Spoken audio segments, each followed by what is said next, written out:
بسم اللہ الرحمن الرحیم۔ السلام علیکم ناظرین، گزشتہ 70 سال سے دنیا بھر میں مسلمان جو ان سے ہیں وہ ایک ہی بات کے اوپر ان کا نعرہ تھا کہ ہم اسرائیل کے خلاف ہیں، کہ اسرائیل نے جبراً اسرائیل بنا لیا۔ در حقیقت یہ اس میں حقیقت نہیں تھی کہ اسرائیل زبردستی نہیں بنا گیا۔ وہاں کے رہنے والے لوگوں نے جب بہت سارے ڈالرز دیکھے تو انہوں نے وہ اپنی زمینوں کو بیچا۔ اس میں بہت ساری قومیں، حکومتیں جو سی انوالو تھیں، ان کو کہا بھی گیا تھا کہ آپ اپنی زمینوں کو مت بیچو۔ ان کو جب $1 کے بجائے $1000 ملتا ہو تو کس نے نہیں بیچنا تھا۔ انہوں نے دبا دبا اپنی زمینیں بیچیں، اور اس طریقے سے اسرائیل کے لوگوں نے ایک کالونی بنا لی، جو کہ ہبرو لوگ تھے۔ انہوں نے اپنی کالونی بنا لی، اور کالونی بنانے کے بعد انہوں نے ایک ریاست کی بنیاد رکھ دی۔ اس کا نام اسرائیل تھا۔ وہ آہستہ آہستہ ترقی کرتا کرتا اس وقت دنیا کی ایک سپر پاور کے طور پہ جانا جاتا ہے۔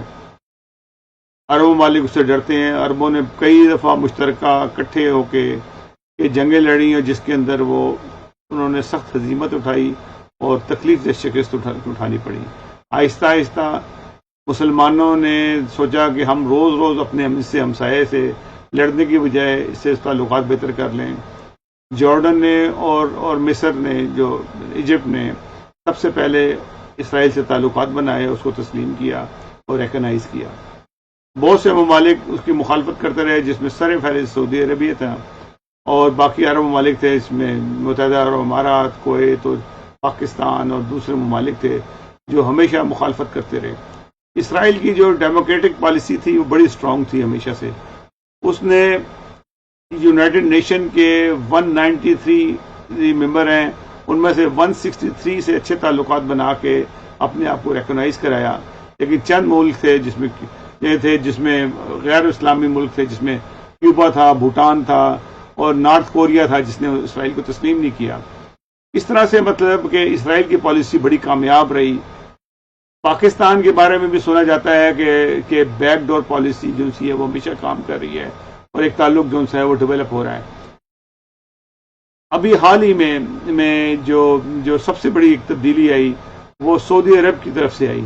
سعودی عرب نے پہلے اسرائیل کے ساتھ اپنے تعلقات بنائے، اس کے بعد سعودی عرب نے اپنی ایئر لائن جو سی ہے اس کی پروازیں تل ابیب سے شروع ہو گئی، اور اس طرح سے لوگ حیران ہو گئے کہ سعودی عرب نے یہ کیا کر دیا۔ اور پھر آپ چند ہی دن پہلے کی بات ہے کہ سعودی عرب میں باقاعدہ جدہ میں اسرائیل کا سفارت خانہ کھل گیا، جس کے اوپر باقاعدہ سعودی اور اسرائیلی افراد نے جشن منایا۔ اور یہ آپ ویڈیو بھی دیکھ رہے ہیں کہ یہ ایک ان نیچرل تھا، اور جس طرح سے دنیا حیران ہو گئی کہ سعودی عرب میں جس طرح سے ڈانس کیے گئے، ناچا گیا، جو بالکل سعودی عرب کی تہذیب کے بالکل برعکس تھا۔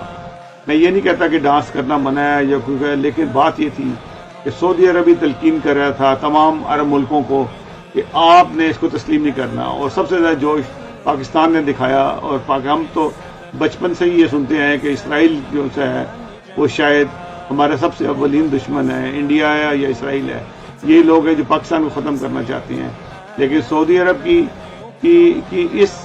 اس پالیسی کے بعد جو نئی حکومت ہے جس نے اسرائیل کو تسلیم کیا ہے، کہ کر لیا ہے، اور پاکستان کے پاس اب کوئی چارہ نہیں کہ وہ اسرائیل کی مخالفت کرے۔ مخالفت کرنی بھی نہیں چاہیے۔ جب بچہ اس دنیا میں پیدا ہو جاتا ہے تو اس نے سروائیو کرنا ہوتا ہے۔ اسرائیل پیدا ہو چکا ہے، آپ کے پاس اور کوئی چارہ نہیں ہے کہ آپ اس کو تسلیم نہ کریں۔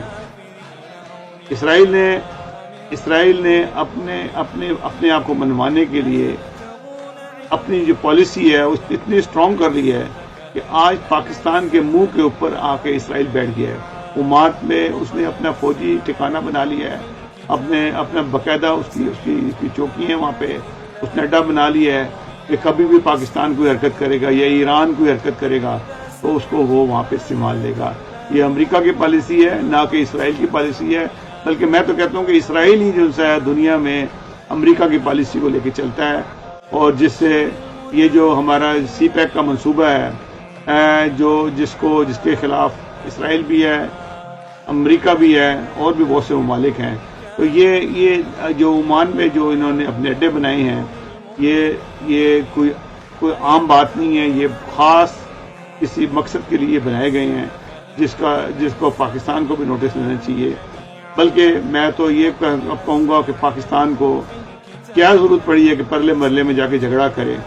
جھگڑا کرنے میں نقصان ہی نقصان ہے، کیونکہ اگر ایٹمی جنگ شروع ہو جاتی ہیں، اسرائیل کے پاس بھی ایٹم بم ہے، ایران کے پاس بھی ایٹم بم ہے، پاکستان کے پاس بھی ایٹم بم ہے، تمام کے باقی یہ لوگ کوئی بھی غلطی کر بیٹھتے ہیں تو پھر دنیا جائے گی کہاں پہ؟ تو یہ اب دیکھنے کی بات یہ ہے کہ عقل کے ناخون لیتے ہیں کہ نہیں لیتے ہیں۔ ان کو چاہیے کہ اس بات پہ سعودی عرب نے اگر اسرائیل کو تسلیم کر لیا ہے تو پاکستان کیوں نہیں اپنے اکنامک پالیسی کو دیکھتے ہوئے اپنے تعلقات کو بہتر کرتا ہے، وہ بھی تعلقات بہتر کرے، لیکن پہلے فلسطینیوں کے بارے میں بات کرے جو در بدر پھر رہے ہیں، جن کو ہم تھوڑے سے رقم دیتے ہیں، جو اسرائیل میں پتھر مارتے ہیں یا چھوٹا موٹا اٹیک کرتے ہیں، جس کے بعد اگر اسرائیل کا ایک آدمی مارا جاتا ہے تو وہ اس کے بدلے میں 1000 2000 3000 لوگ مار دیتے ہیں اور ان کا کچھ نہیں بچتا، اور ان کا افسوس کرنے والا بھی کوئی نہیں ہوتا۔ تو ہمیں یہ دیکھنا چاہیے کہ ہم ایک دفعہ بیٹھ کے، اگر سعودی عرب نے یہ کام کر ہی لیا ہے تو سعودی عرب کی ذمہ داری بنتی ہے کہ فلسطینیوں کے بارے میں بھی سوچے تاکہ اس مسئلے کو ہمیشہ ہمیش کے لیے ختم کر دیں۔ ناظرین، اگلے پروگرام تک کے لیے اجازت دیجیے گا۔